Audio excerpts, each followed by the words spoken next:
Olá, se você é daquelas pessoas que deixam sempre as coisas para o outro dia, para a próxima semana, ou muitas vezes até para o próximo mês, eu quero te dizer que você está procrastinando. E eu quero te mostrar nesse vídeo como vencer a procrastinação. Então fica comigo aqui que tem muita coisa boa para você.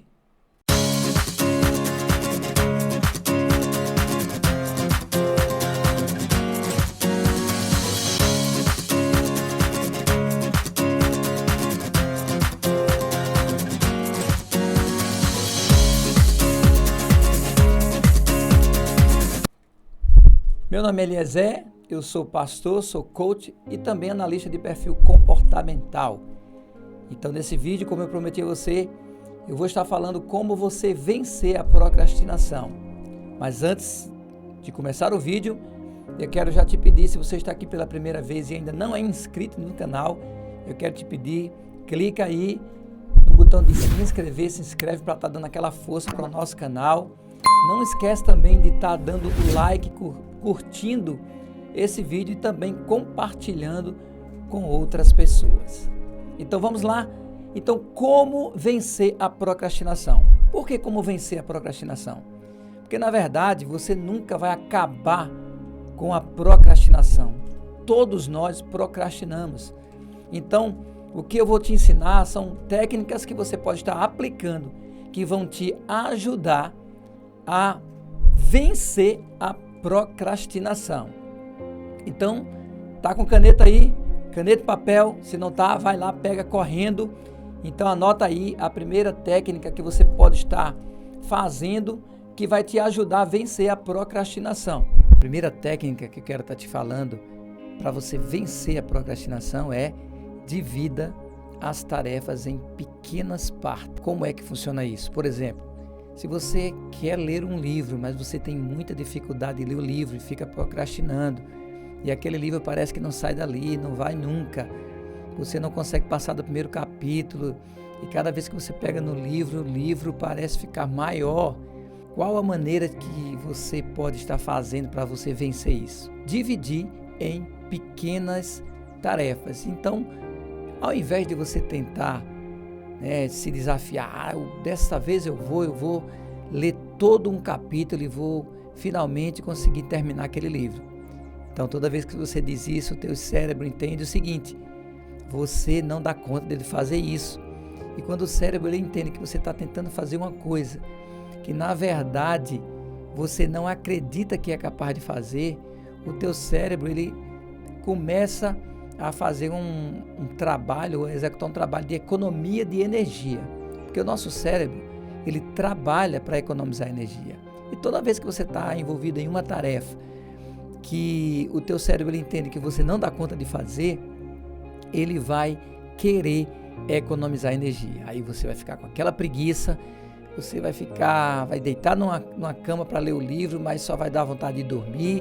Se sentar numa poltrona, você vai querer ficar descansando, e se tiver um celular perto, daqui a pouco você vai partir para o prazer imediato, que é o celular, aquilo que te dá prazer, e tudo isso vai atrapalhar a tua leitura, e aí você vai ficar procrastinando. Mas veja bem, se você, ao invés de se desafiar a ler um capítulo, você começar a falar o seguinte: hoje eu vou ler 2 páginas do livro. O que acontece? Então o teu cérebro ele entende que essa tarefa é uma tarefa fácil demais. Essa aí não tem como você não dar conta de fazer. Então você vai ter energia para fazer. Só que quando você começar a fazer a leitura, você vai começar a gostar da leitura. E à medida que você vai gostando da leitura, você não vai conseguir ficar em apenas 2 páginas.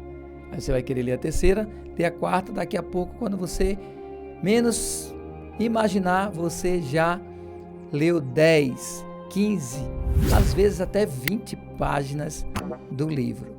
Então a primeira técnica é divide a tua tarefa em pequenas tarefas. Vamos imaginar que você tenha o teu quarto para arrumar.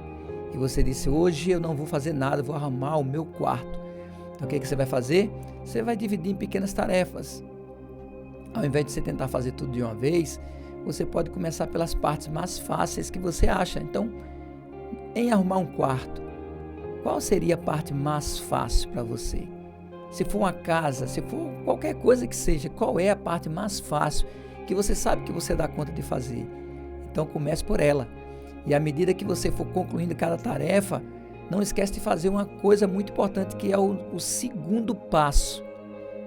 A segunda técnica é: celebre cada conquista. Então, cada vez que você fizer uma pequena tarefa dessa, a segunda técnica é celebrar as pequenas conquistas. Então, porque à medida que você celebra uma conquista, o teu cérebro ele entende que aquilo ali é bom e ele vai liberar um neurotransmissor chamado dopamina, que é um neurotransmissor responsável pelo prazer imediato, ou prazer da recompensa, aquela alegria que você tem toda vez que você vai fazer uma coisa. Uma terceira técnica importante para você vencer a procrastinação é: não se cobre demais, ou não queira se cobrar, se punir, porque simplesmente você não deu conta de fazer aquilo ali. O que acontece? Nós, quando temos uma tarefa importante para fazer e não fazemos, muitas vezes costumamos estar nos punindo. Você está sem compromisso, você olha no espelho para você e você fica bravo com você mesmo, você não tem compromisso, como é que você vai conseguir seus resultados? E aí você disse que ia fazer isso e você não fez. Então, o que acontece quando você faz isso? Talvez até você já fez isso. Se você fez, ou se você faz, pare de fazer. Porque quando você faz isso, é como se você já estivesse se punindo por não ter feito aquela tarefa. E o que acontece? Você está mandando uma informação para o teu cérebro. Você não deu conta de fazer a tarefa, então você já recebeu a sua punição, que foi o quê? Você ficou falando contra você mesmo, ficou se xingando, ficou falando um monte de coisa, e isso não vai resolver em nada, isso só vai dar mais energia para a procrastinação.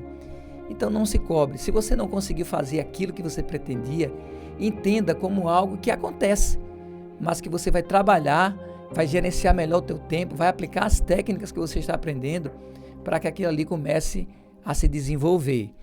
Um outro ponto muito importante é: pense no futuro. Uma das técnicas talvez mais importantes é você pensar sobre o futuro.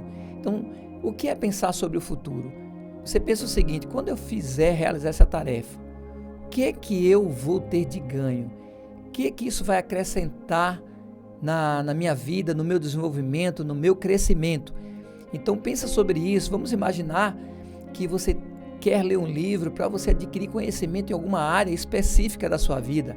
E isso, quando você conseguir, vai trazer ganho e crescimento no teu trabalho. Você vai ficar mais experiente, você vai crescer mais, você vai ter mais conhecimento. Essa técnica de pensar no futuro é exatamente sobre isso. Pense no ganho que você vai ter fazendo isso. Também pense no futuro da seguinte maneira: se eu não fizer, o que eu vou perder?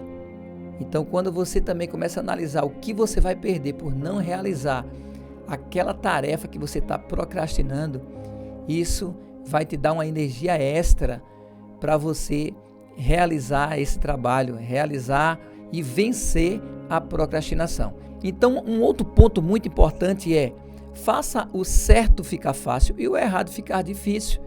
O que seria você fazer o certo ficar fácil? Por exemplo, então qual é o certo? O certo, eu vou aqui colocar uma leitura de um livro. Então, o que seria fazer isso? Por exemplo, você vai ler um livro. Todas as vezes que você for para algum lugar, leva o livro. Ainda que você imagine assim: eu não vou, será que eu vou ter tempo para ler? Leva o livro. Por quê? Porque se em algum momento aparecer uma oportunidade, você já pode começar e fazer uma porção de leitura. Então, o que você está fazendo? Você está fazendo o certo ficar fácil, e como também fazer o errado ficar difícil. Por exemplo, o que te leva a procrastinar? Será que, por exemplo, quando você se propõe a ler um livro, quando você começa a ler, daqui a pouco o celular começa a notificar, e daqui a pouco você é tentado a pegar, vê notificações, e aí você começa a interagir, daqui a pouco a sua energia, olha só, isso é muito importante, a sua energia que você deveria estar utilizando para ler o livro, ela vai ser canalizada para as redes sociais, para o WhatsApp e outras coisas mais. Por isso que, na verdade, Não existe pessoas que são de fato preguiçosas. Você pode dizer, na verdade eu procrastino porque sou muito preguiçoso, sou muito preguiçosa. Na verdade, na prática não existe o preguiçoso e a preguiçosa. Existe energia que são canalizadas da forma errada. Por exemplo, se na hora que você tem que fazer uma tarefa, você escolhe, por exemplo, assistir uma série de Netflix e você consegue ficar 1 hora, 2 horas, 3 horas, isso mostra que você não é uma pessoa preguiçosa. Você está canalizando a energia para o lugar errado. Então, se essa mesma energia que você canaliza para assistir Netflix e fazer outras coisas, ver redes sociais, WhatsApp e outras coisas mais, você canalizar para as tarefas que você está procrastinando, você vai ver que seus resultados vão começar a mudar. Então, se esse vídeo fez sentido para você, eu quero pedir a você que, se você não se inscreveu, se inscreve no nosso canal e dá essa força para a gente poder continuar publicando aqui conteúdos como esse. Tem mais conteúdos aí que estão vindo. E também não se esquece de dar o like, compartilha. Gratidão por você estar aqui conosco e nós nos encontramos no próximo vídeo.